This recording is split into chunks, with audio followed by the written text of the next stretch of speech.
আসসালামু আলাইকুম বন্ধুরা, কেমন আছেন? জুয়েল ইলেকট্রনিক্স অ্যান্ড সাউন্ডের পক্ষ থেকে নতুন আরও একটি ভিডিওতে আপনাদেরকে স্বাগতম। বন্ধুরা, টাইটেল এবং থাম্বনেল দেখে আমরা কিন্তু বুঝে গেছেন যে আজকের ভিডিওটা কোন বিষয়ের উপর হতে চলেছে। তো আজকের ভিডিওটা হচ্ছে আমাদের বাংলাদেশে বেশ পপুলার একটি কোম্পানির ট্রান্সফরমার, যেটা কিনা যারা আসলে দীর্ঘদিন যাবৎ মার্কেটিং করে আসতেছে মার্কেটে সুনামের সঙ্গে। এই কোম্পানির একটি ট্রান্সফরমার আমার হাতে এসেছে।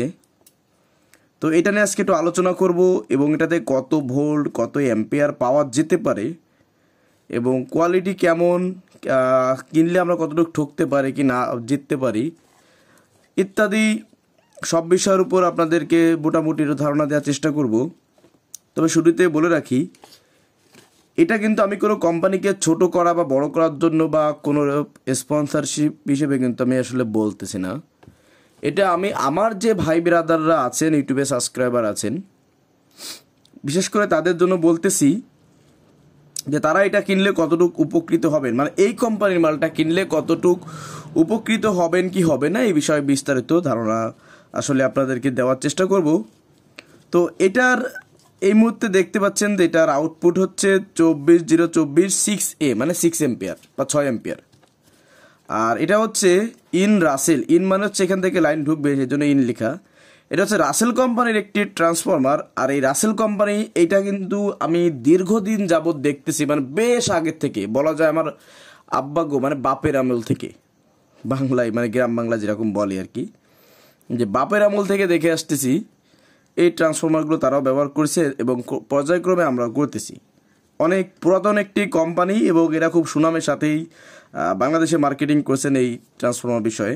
বিশেষ করে রেডিমেড যেটা কিনতে পাওয়া যায় আমি সেটার কথা বলতেছি। কিন্তু এখন আপনি যদি 24 ভোল্ট 6 এম্পিয়ার একটি নিজে কাস্টমাইজ করে তৈরি করে, তো সেটার সঙ্গে এর সাথে তুলনা করলে কিন্তু কখনোই হবে না, দামের দিকটাও টাকাতে হবে, ঠিক আছে? তো প্রথমে আসুন, এখানে যে রেটিং আছে, এসি ইনপুট রেটিং আছে, এটা হচ্ছে 220 ভোল্ট 240 ভোল্ট, তার মানে 220 থেকে 240 ভোল্ট পর্যন্ত এটা ইনপুটে দেওয়া যাবে। এবং এখান থেকে আমরা আউটপুট পাবো হচ্ছে 24024, অর্থাৎ এটা একটি ফুল ওয়েভ ট্রান্সফরমার। ফুল ওয়েভ কি? ফুল ওয়েভটা হচ্ছে, ধরুন যদি আমাদের এখানে এটা 024 হয়, তাহলে এটা হচ্ছে সিঙ্গেল ওয়েভ বা হাফ ওয়েভ। আর যদি এখানে 0 মানে আপনার 24 বা একটা ফেজ মাঝখানে গ্রাউন্ড তারপর আর একটা ফেজ, এরকম যদি হয় এটাকে ফুল ওয়েভ বলে, ঠিক আছে? আমি সংক্ষেপে বলতেছি শর্টকাটে। তো এটা দিয়ে আসলে আমরা কত এম্পিয়ার পাবো, আসলে কত এম্পিয়ার পাবো একটা মানে প্রশ্ন থাকে যায়, আসলে কি 6 এম্পিয়ার পাবো? আসলে বন্ধুরা আপনাদের একটা কথা বলি, যদি আমরা এখানে 24 ভোল্ট একটি 6 এম্পিয়ার ট্রান্সফরমার তৈরি করতে চাই, তো মিনিমাম 1500 টাকা কস্টিং নামবে। এভারেজ কোর দিয়ে, শ্রমের দাম, তারের দাম, এটু জেড দিয়ে আমার ধারণা, অ্যাকুরেট না, ধারণা যেটা বলে সেটা হচ্ছে মিনিমাম 1500 টাকা এইটার রেট পড়বে এবং এটা সাইজ আরও বড় হবে, এতটুক না। তো এখন কথা হচ্ছে যে আসলে তাহলে এত কম টাকা, স্যার এটার দাম কিন্তু বেশি না, খুব বেশি না, 650 টাকা খুচরো কিনেছি। পাইকারি বা স্থানভেদে দাম বেশি কম হতে পারে, সেটা আসলে কোনো ম্যাটার না। আর এগুলোর দাম কিন্তু কমে বাড়ে। তো ইতিমধ্যে আমি রিসেন্টলি কিনেছি এটা কত দিয়ে? 650 টাকা দিয়ে। তো আসলে কি এখানে আমরা 6 এম্পিয়ার কি পাবো? তাহলে দেখার চেষ্টা করি। দেখুন, আমাদের আউটপুটের তারটা একটু আগে দেখতে হবে, ইনপুটটা তো দেখতেই হবে, আউটপুটটা দেখতে হবে। তো ইনপুটটা যদি দেখি, এখানে আমার ধারণা আসলে এইভাবে তো বলা যায় না অ্যাকুরেট। তো এখানে ধরুন 24 নাম্বার তারের মতো লাগতেছে, এখানে 24 হবে না, 25 নাম্বার হতে পারে, যাই হোক এরকম।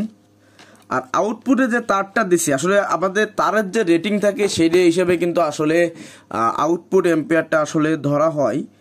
আরও অনেক কিছু আছে, যাই হোক। তো এখানে আমরা দেখতে পাচ্ছি বা আমি দেখতে পাচ্ছি এখানে যে তারটি ব্যবহার করা হয়েছে, এটা কিন্তু তামা, এটা কিন্তু সিলভার না, কখনোই না।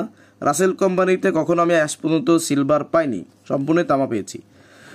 তো এখানে আমরা দেখতে পাচ্ছি এটা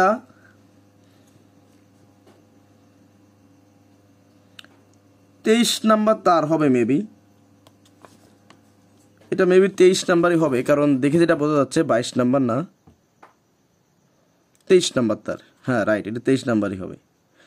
তো একটা 23 নাম্বার তারের পাওয়ার রেটিং কত হতে পারে, বা ধরলাম এটা 22 নাম্বার তার। তো আপনাদেরকে একটা আমি শিট দেখাচ্ছি, দেখুন এই শিট অনুযায়ী যদি ধরি তাহলে আমরা 23 নাম্বার তারে পাবো 0.92 অ্যাম্পিয়ার, আর যদি 22 নাম্বার তার দিয়ে থাকে তাহলে পাবো 1.2 অ্যাম্পিয়ার পার ওয়েভে। যদি এটা 1.2 অ্যাম্পিয়ার হয়ে থাকে পার ওয়েভে, তাহলে দুইটে ডাবলে আমরা পাচ্ছি হচ্ছে আপনার 2.4 বা 2.5 অ্যাম্পিয়ার, অরিজিনাল এম্পিয়ার কথা বলতেছি। তবে এটা হচ্ছে যদি 22 নাম্বার হয়ে থাকে, আর যদি এটা আপনার 23 নাম্বার হয়ে থাকে সেক্ষেত্রে আমরা 2 অ্যাম্পিয়ার পুরো পাবো না, তার থেকে কিছু কম পাবো। তো আমি আপনাদেরকে হিসাব করে দেখাচ্ছি, দেখুন আমরা 0.92 অর্থাৎ 92 গুণ 2 ইকুয়াল টু 1.84, সেখানে আমি 2 অ্যাম্পিয়ার ধরলাম। যদি এটা আসলে এইভাবে তো না মেপে অ্যাকুরেটলি বলা যায় না এই তারটার কতটুক মোটা, ডায়াএমএম কত ইত্যাদি। তো যদি এটা ধরুন আমি যদি নাকি 23 নাম্বার ধরি সেক্ষেত্রে আমার 1.84 অ্যাম্পিয়ার ধরলাম, সেখানে 2 অ্যাম্পিয়ার আমার ফুল ওয়েভে আসতেছে। আর যদি এটা 22 নাম্বার তার দিয়ে করা হয় সেক্ষেত্রে কত আসতেছে 2.4 বা 2.5 অ্যাম্পিয়ার। এখন কোম্পানি লিখেছে এখানে 6 অ্যাম্পিয়ার, আসলে এটা আমি এখনও বুঝে উঠতে পারি নাই কেন কোনভাবে। যদি কেউ কোনো বিজ্ঞ ব্যক্তি থেকে থাকেন জানেন তো সেটা অবশ্যই আমাকে একটু জানানোর চেষ্টা করবেন, আমি এটা আসলে জানি না। আর আমি কাউকে উপহাস করতে চাই না, বলতে চাই না, কারণ আমি নিজেও বা কতটুক স্বয়ংসম্পূর্ণ সেটাও বোঝার আছে। যাই হোক, তো এখন কথা হচ্ছে 6 অ্যাম্পিয়ারে আমরা 2 থেকে 2.5 অ্যাম্পিয়ার পিওর অ্যাম্পিয়ার কিন্তু পাচ্ছি, ঠিক আছে, ফুল ওয়েভে। এই হচ্ছে তারের রেটিং, ঠিক আছে, এই যে আউটপুট যে তার, এই তারের রেটিং। তো ধরলাম এটা আমি 2.5 অ্যাম্পিয়ারই ধরলাম, তাহলে ধরলাম 2.5 অ্যাম্পিয়ার, ধরলাম 2.5 অ্যাম্পিয়ার, তাহলে 2.5 অ্যাম্পিয়ারে আমার কত ওয়াট বিদ্যুৎ আসে। তো ওয়াট আপনার বের করার সূত্র হচ্ছে ভোল্ট গুণ অ্যাম্পিয়ার।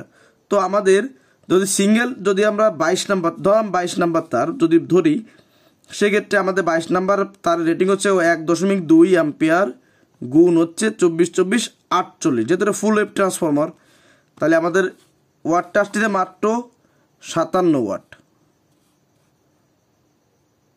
বন্ধুরা, আমার কথা যদি আপনার বুঝতে অসুবিধা হয় অবশ্যই জানাবেন। ওয়াট বের করার সূত্র হচ্ছে ভোল্ট গুণ ampere equal to watt. 57 watt বা 60 ওয়াট আমরা কিন্তু এই ট্রান্সফরমার থেকে পাচ্ছি যদি এরকমের তার থাকে। তো পিক ওয়াটে যদি আমরা এটা ব্যবহার করি সেক্ষেত্রে কিছু ওয়াট বেশি পাওয়া যাবে, এটা গরম হবে। হ্যাঁ, তো এই হচ্ছে মূল বিষয়টা। তো আশা করি আপনারা ব্যাপারটা বুঝতে পারছেন। আর এটার দাম হচ্ছে বর্তমানে মার্কেটে 650 টাকা, আমি খুচরো কিনেছি।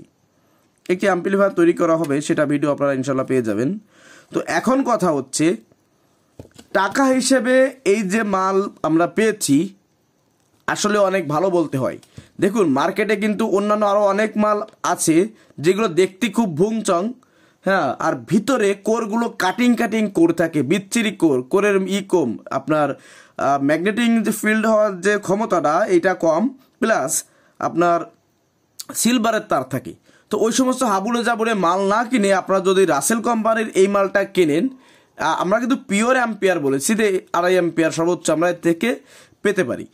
তো আপনারা এই মালগুলো ব্যবহার করতে পারেন যারা একটু মোটামুটি রেডিমেড কম দামের মধ্যে চান, রেডিমেড।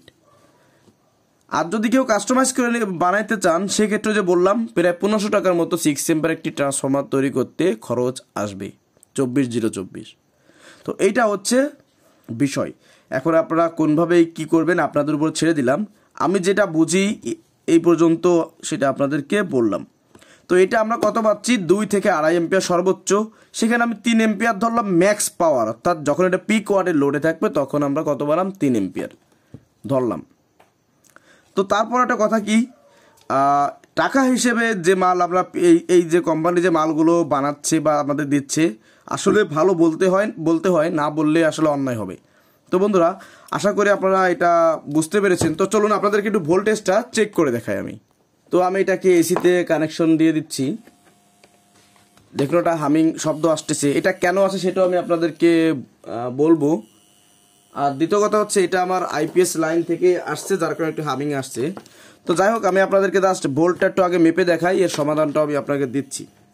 দেখুন, আমাদের এই কমন প্রান্তে প্রথমে কালো প্রুফটি ধরতে হবে এবং মিটার সিলেকশন কিন্তু অবশ্যই এসিতে রাখবেন। তো আমি এখন একটা প্রুফ ধরলাম। তো দেখুন 27 ভোল্ট শো করতেছে এই মুহূর্তে। আসলে এখন বিদ্যুতের চাপটা একটু বেশি, এখন রাত বাজে 2টার মতো প্রায়, এবং এই সাইডটাতে 27.4। তার মানে আর ডিজিটালে কিন্তু একটু পয়েন্ট বেশি শো করে, আমি যতটুকু বুঝি অভিজ্ঞতা থেকে বলছি, এই হচ্ছে বিষয়। তো আমি একটা হালকা স্পার্কিং দিই। আমি এটা কিন্তু আসলে 200 ওয়াট সিরিজে লাগিয়েছি, ডাইরেক্টে দিই নাই। তো বন্ধুরা দেখতে পারলেন যে একটি 24 ভোল্টে এখন এই মুহূর্তে আমরা 27 ভোল্ট পাচ্ছি। তবে কারেন্ট যখন কম থাকবে, ভোল্টেজের চাপ যখন কমে যাবে, অবশ্যই একটু কম থাকবে। এখন আসুন, এই যখন আমরা এই ট্রান্সফরমারগুলো আসলে কিনি, তখন কিন্তু আসলে এটা মার্কেটজাত করার কারণে, এদিক সেদিক আসার কারণে এইগুলা, এই যে কোর দেখতেছেন, কোরের যে উপরের যে খাপটা দেখতে পাচ্ছেন, এই এইগুলো কিন্তু আসলে ঢিল হয়ে যায়। তো আপনারা কি করবেন, হাতুড় দিয়ে বা অন্য কিছু দিয়ে আস্তে করে এরকম টাক দিয়ে দিয়ে দিয়ে দিয়ে এই জয়েন্টগুলো সুন্দর করে করে দেবেন। সেক্ষেত্রে তবে খুব বেশি জোরে বাড়ি দেবেন না, আস্তে দেবেন। যেমন দেখুন আমি একটা ড্রাইভার দিয়ে বাড়ি দিচ্ছি। আমি তো চাইলে এখানে একটা হাতুড়ি কিন্তু আমি জেনুইন ব্যবহার করতে পারতাম। এই যে দেখুন, হাতুড়ি দিলেও হবে না সেটা না, তবে এটা খুব বেশি জোরে দেওয়ার প্রয়োজন নাই, যতটুকু হলে হয় এরকম দিয়ে আপনারা কিন্তু এটাকে এই কোরটার সঙ্গে, অর্থাৎ এই যে ভিতরে যে কোর দেওয়া আছে, কোরের সঙ্গে আর এবং এই ক্যাসিংয়ের সঙ্গে একটু টাইট করে নেবেন। সেক্ষেত্রে আপনার ভাইব্রেশন হবে না। এবং এটা যখন ক্যাসিংয়ের সঙ্গে ফিটিং করা হবে, অবশ্যই তলে আপনারা চেষ্টা করবেন একটু কাগজ বা ফোম জাতীয় কোনো কিছু দিয়ে এটাকে সুন্দরভাবে এখানে ওয়াশার দিয়ে টাইট করে দেন। সেক্ষেত্রে এটার কিন্তু ভাইব্রেশন করবে না। ঠিক আছে, তো আজকের ভিডিও আমি এই পর্যন্তই রাখলাম। বন্ধুরা, যদি কোথাও কোনো কিছু বুঝতে অসুবিধা হয় অবশ্যই কমেন্টে জানাবেন। তবে আবারও বলছি, এই ট্রান্সফরমারটা যদি আপনারা ব্যবহার করতে চান, মানে আপনারা কিনতে চান, আমি বলবো যে আপনারা ঠকবেন না। কারণ এখানে কপার, অর্থাৎ অবশ্যই এটা 100% কপার দিয়ে এরা কাজ করে, অর্থাৎ রাসেল কোম্পানি। আমি ব্যক্তিগতভাবে এই ট্রান্সফরমারগুলো যখন আসলে আমি কোনো রেডিমেড কোনো মাল তৈরি করি অল্প টাকার মধ্যে, সেক্ষেত্রে আমি রাসেল কোম্পানিটায় সাজেশন দিই। অন্য অনেক কোম্পানি আছে, নাম বলবো না, সে কোম্পানিগুলো সাজেশন দিই না। কারণ অধিকাংশ উপর থেকে এখান থেকে বের করে দেয় তামার তার, আর ভিতরে থাকে কি সিলভারের তার। তো এটা তো জেনুইন ধোকা, প্লাস আপনিও ঠকতেছেন। কিন্তু আসলে সাইজে দেখতে বড়, একটু ভুংচুং ভাব আছে, তো সেই ক্ষেত্রে মনে হয় কি আসলে কি না কি, কিন্তু কাজের বেলায় জিরো।